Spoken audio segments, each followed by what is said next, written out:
I am Gloria Grace Rand, author, transformational coach, and host of the Live, Love, Engage podcast. And today I'm here to share with you 5 steps to overcome imposter syndrome. So step number 1 is to let go and let God.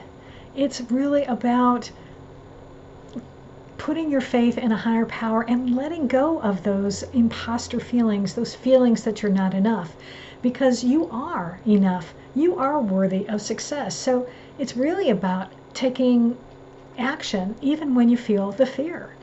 So for instance, when I was one of my first clients that I ever got in my business, I was really nervous about approaching them, but I knew in my heart of hearts that I could help them with their problem, that their website wasn't showing up on Google. So I swallowed my fear and basically put my faith in God that I had the solution to their problem, and I contacted them and they were overjoyed that I was able to help. So that kicked off my whole business. So again, let go of those feelings of not feeling good enough and just trust that God has your back.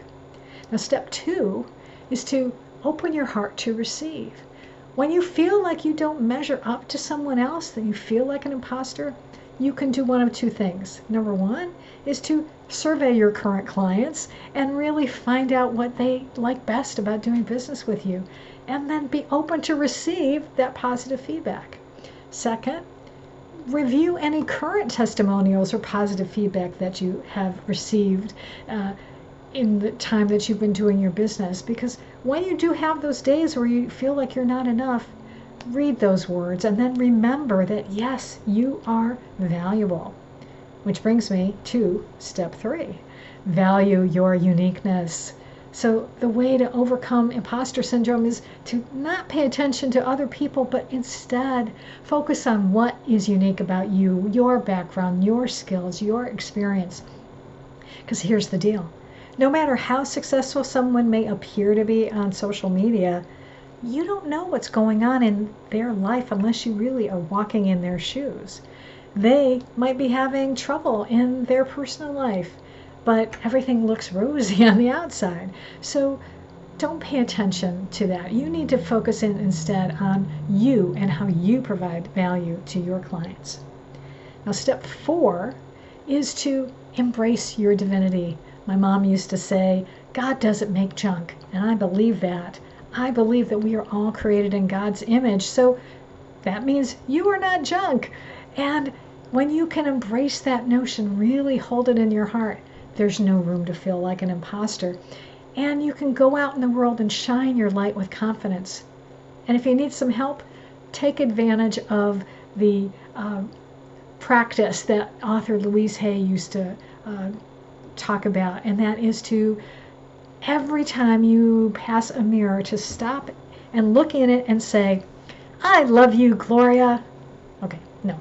Well, unless your name is Gloria, that's my name. But you would use your first name instead. And do that every time, and do it for about a week. And when my clients have done this, at first it feels a little weird. And in fact, for me too, it felt a little weird at first.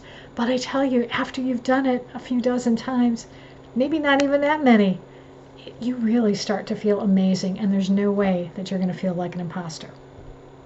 But if you still need help, I've got one more step, step 5, and that's to express gratitude.